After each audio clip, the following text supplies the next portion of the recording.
ప్రపంచ మత్స్య కార్మికుల దినోత్సవ వేడుకలను కరీంనగర్లోని తెలంగాణ చౌరస్తాలో ఘనంగా జరుపుకున్నారు. నగరంలోని బెస్త కులస్తులందరూ ఘనంగా వేడుకలు జరుపుకున్నారు. కులవృత్తికి కావాల్సిన పరికరాలు, పనిముట్లు ప్రభుత్వం అందించాలని డిమాండ్ చేశారు. 18 ఏళ్లు నిండిన బెస్త యువకులకు లైసెన్స్ ఇవ్వాలని కోరారు. జీవిత బీమా, ఎక్స్గ్రేషియా 5 లక్షలు అందేలా చర్యలు తీసుకోవాలని డిమాండ్ చేశారు. హైదరాబాద్ తరహాలో స్టాల్స్ ఏర్పాటు చేయాలని కోరారు.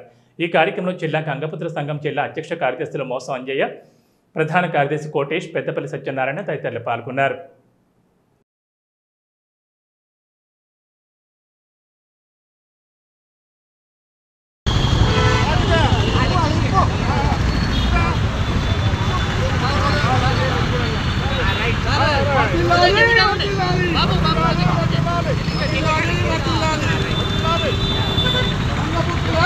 చాలా ఉన్నతంగా ఒక 100 మంది కార్యకర్తలతో మత్స్య కార్మికుల దినోత్సవం జరుపుకున్నాం.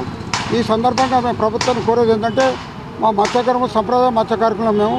మరి మత్స్య కార్మికుల పేరుకే ఉన్నది, చెరువులు కుంటలు అన్నీ కూడా పోతున్నాయి, దోసుకుంటున్నారు, అన్యాక్రాంతం అవుతున్నాయి. అదేవిధంగా సిక్కులోని భూములు కూడా ఎక్కడైతే అపార్ట్మెంట్ అవుతుందో ఆ యొక్క భూమిని మత్స్య కార్మికులైన మాకు ఇవ్వాలి, సంప్రదాయ మత్స్య కార్మికులకు మాకు అలాట్ చేయాలి.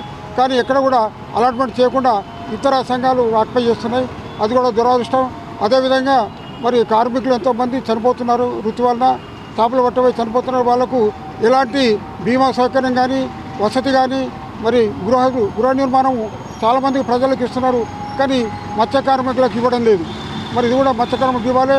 అదేవిధంగా బీమా సౌకర్యం కూడా చేయాలి. అదేవిధంగా ప్రతి ఒక్కరికి ఎవరైతే వసతి లేదో వాళ్ళకు గృహ నిర్మాణం కూడా చేయాలని చెప్పి మనం చేస్తున్నాం.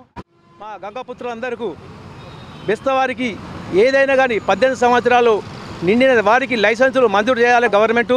మరియు అదేవిధంగా చేపల వృత్తి మాది కాబట్టి ఎక్కువ ఏ విధంగా అయినా మాకు చేపలు పట్టడానికి వలలైనా ఏదైనా కానీ సౌకర్యము గవర్నమెంట్ కల్పించాలి. మరియు అదేవిధంగా చేపలు పట్టిన తర్వాత కొన్ని స్టాల్స్ ఏర్పాటు చేయబడాలి. కావున హైదరాబాద్లో స్టాల్స్ ఇచ్చినారు కాబట్టి కరీంనగర్లో కూడా మా చేపల వృత్తి వారికి స్టాల్స్ ఇవ్వగలరని కోరుచు.